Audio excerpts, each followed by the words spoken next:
Доцна донесениот оперативен план за вработување е причина што голем број лица работат на црно. Вака од Бизнис конфедерацијата ја коментираат бројката од 90.000 неформално вработени, од кои 10.000 се само за 3 месеци. Очекуваат од понеделник, кога ќе почнат да се спроведуваат мерките, овие лица да влезат во системот на легално вработени. Но дел од нив се и приматели на социјална помош или други надоместоци, кои за да не ја изгубат помошта работат на црно. Затоа бараат измени и во овој дел.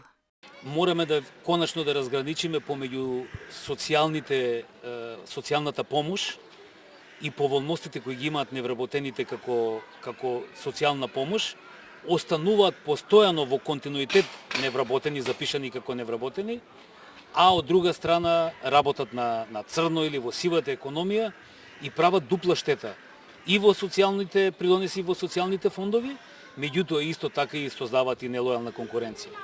Статистиката вчера објави рекорден пад на невработеноста. Во првиот квартал изнесува 11,7%. Бројките покажуваат дека работници има се помалку, а од друга страна законот е ригорозен и пријавувањето и одјавувањето не е баш лесно. Ние мораме да знаеме дека мора да станеме оперативни и дека во берово на некое сечење на дрва, дека ќе треба бидејќи го опфаќа и секторот шумарство и земјоделие, дека во истиот момент можеме да го пријавиме тој работник во моментот додека не врне. Кога ќе заврне, ќе го одјавиме. Дека да испратиме и порака на оние кои го подготвуваат оперативниот систем, дека тоа така треба да функционира, да биде достапно, да биде апликативно и одјавувањето и пријавувањето да биде во моментот додека ни треба работникот. Односно, бидејќи јас настапувам во име на работодавачите, исто така и работникот треба да знае колку време ќе работи за тоа да побара пари. Инаку оперативниот план за вработување владата го донесе крајот на мај, а заинтересираните ќе можат да аплицираат за мерките од 9 јуни.